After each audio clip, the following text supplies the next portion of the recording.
I really wish more authors realize that sales are not as important as you think they are. And I got a little asterisk beside that because they are, but they aren't.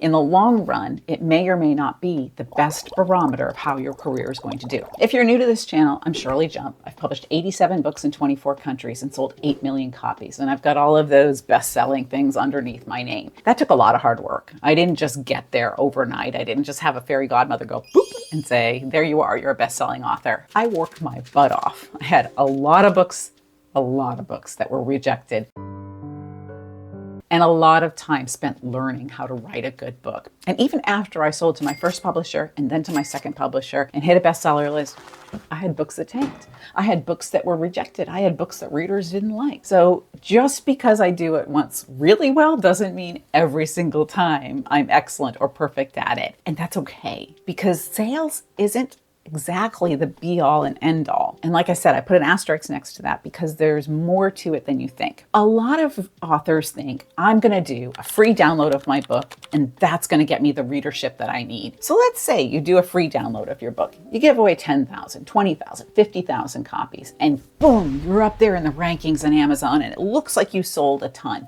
Or even maybe you sell it for 99 cents. So you had actual sales and you sold 10,000, 20,000 books at 99 cents. That money is great. That sales ranking is great. And yes, it does give you more exposure on Amazon because if they see something doing well, they will continue to push it. But it doesn't necessarily make for a fantastic career. And let me explain why. Because sales are great, but engagement is what matters. Just like on this channel, if nobody likes or comments or subscribes or any of that, YouTube goes, maybe people didn't really like that video. So if like you get halfway through and you hit like, or you get 2/3 of the way through and you drop a comment, YouTube says, people like this video, they're engaging with this video, I'm gonna give you more of her content. Now, if you don't do any of that, they won't give you more of my content. So if you're not liking it, that's the key. Don't do any engagement at all. But if you do some engagement, because it pushes it out to more writers and it pushes more of my content to you. It is the same with a book. If people download 20,000 copies of your book, but they never open it, they never engage with it, Amazon eventually says, a lot of people downloaded this book, but they never opened the file, or they never got past page 5. Maybe they don't really like it. Maybe it didn't really have the impact that we thought it would. And so they're not going to push it. Let's take an example of two authors. One has only 1,000 downloads of her book, and one has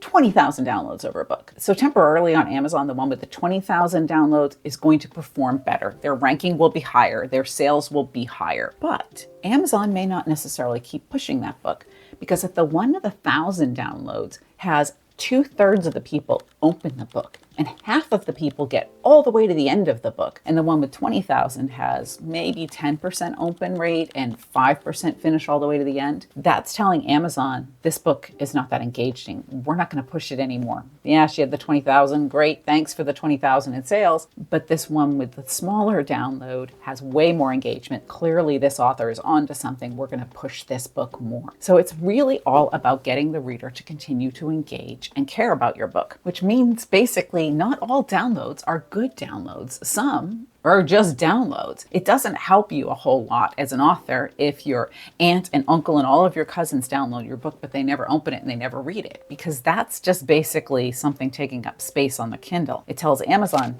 these 20 people downloaded it, didn't even want to open it. Maybe it's not a good book. So you've got to look at the quality of the downloads that you have, regardless of whether you're selling the book at 99 cents or you're giving it away for free or you're selling it at $4.99. That doesn't really matter to Amazon. What matters is that the customer is going to come back. So they're going to look at whether people read this book or not. And if they didn't, Amazon is not having high hopes on customers coming back for more of that author's books. Now, it's kind of a paradox. That's what the asterisk is for. Yes, stronger sales can push you into the recommended side of Amazon or the also bought or all of those kinds of things where Amazon is suggesting your book. But if the sales don't become engagement, they're going to stop doing that. So you've got to have people that are reading after they're buying the book. So how do you do that? There's 3 components. A, you have to have a great book. You have to have a story that's engaging from the very first sentence, not even the first page. A lot of people don't even get past the first 2 or 3 sentences. I know when I look at an excerpt of a book, I might give it a paragraph, but if I don't care by the end of that paragraph, I am definitely not buying the book because I have other things to do, right? Like I'm moving on and there's a lot of books out there to read. There's like 30 million. So there's plenty for me to choose from. So if your book is not engaging from the first page, they're not going to get engaged enough to read to the 50th page or the 100th page. Do you want to write a book in 12 weeks and know exactly what should happen at each step of the plot process? Then join my bootcamp. This bootcamp is going to talk about how to write turning points, how to do scene and sequel, how to create a really powerful black moment, how to plan your book, how to create an amazing ending, and then how to revise it and make it stronger and more emotional. These 12 weeks are here to help you take the book you already have or the book that you are starting and make it that much more powerful and really take that plot to the next level. So join us by using the link down below.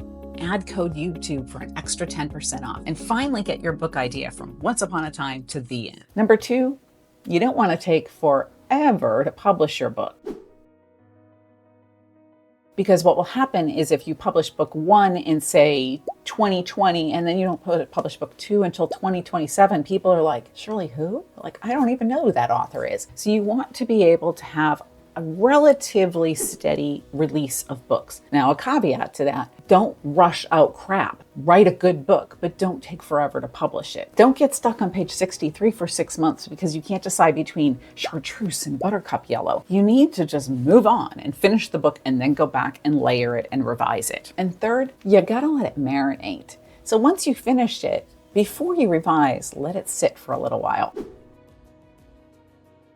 I totally get that this is really hard to do. Like, I really like to get back in there and finish it and get it off my plate and get it off my to-do list. But the books that I have given time to sit and grow and become what they really should be in my head and in my heart are the ones that I can go back to a little bit more objectively and begin to say, this needs to be stronger here. This character really isn't the best that she can be. Maybe I can do this or that and make this a better book. Sales can be an indicator of how your book is doing, but reviews are really key. That said, there are trolls out there who will bash your book just because. I had a romantic comedy that came out back in 2007 or 2008 and had a cartoon cover because those were the thing at the time. And it was very clearly a comedy. And I got a 1-star review that said, this is the worst erotica I've ever read. And I'm like, it said romantic comedy. It was definitely not in the erotica category. So bad reviews happen, trolls happen. But if you see a consistency in your reviews where they're saying, I don't know, I didn't really care about the family, or I didn't really engage with this character, then that's a sign that maybe you need to go a little bit deeper with the development that you're doing of that character.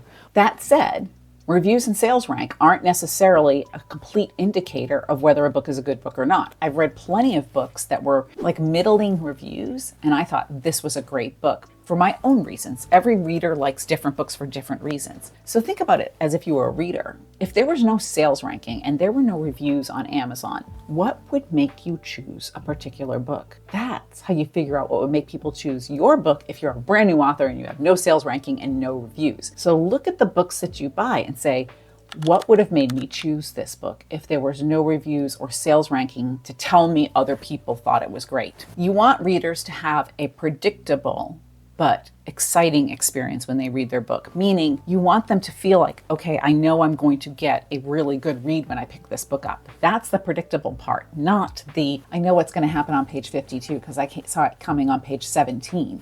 That's not the predictable that's good. The one where they're saying, I know that every book I pick up by this author is going to be good because she's been consistently good. And then you want to throw them off the trail from time to time by having a book that has some twists and turns and hooks. Those are things that you can absolutely learn to do by studying other books, watching channels like this, and really investing more in your book and in your craft, not just rushing it. People will go back to an author that they love and they will buy everything that author writes. So downloading your book is not the same as loving your book. As much as we would all love to have that #1 sales rank banner, if people don't love the book and don't engage with the book, you will not become #1 again.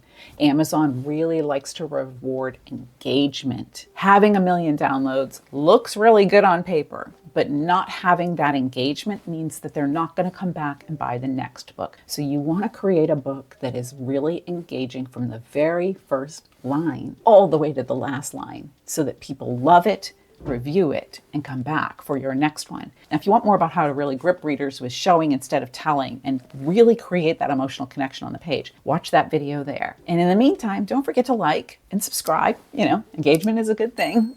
And come back to me if you have any questions. Drop them right there in the comments, and I'll see you on the other side of the page.